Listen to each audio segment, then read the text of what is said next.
7 sierpnia 2025 o godzinie 19:30 w Świetlicy Wiejskiej w Dolnej odbył się drugi tref wakacyjnych warsztatów z pisania po śląsku.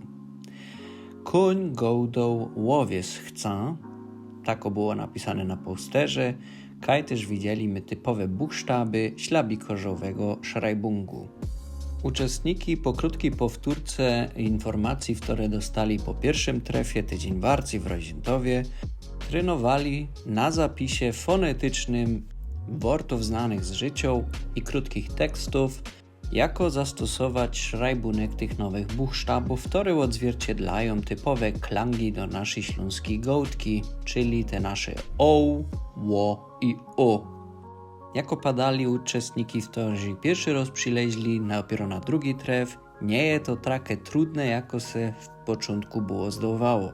Bez to też zachęcamy każdego chętnego człowieka, co by chciał poradzić pisać po naszemu ze śląskimi buchstaboma, żeby dołączył się do następnych warsztatów, które będą się odbywały co czwartek o 19:00 w Roźentowie albo 19:30 w Dolnej, na przemian we Wiejskich Świetlicach. Trefy przeznaczone są, jak na posterze już napisane, do każdego, co poradzi rządzić po śląsku.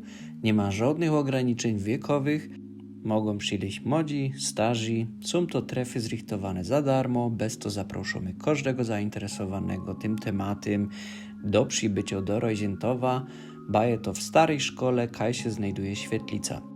A jakbyście nie poradzili przyjść w czwartek, to pamiętajcie, że każdy czwartek w sierpniu mamy te spotkania.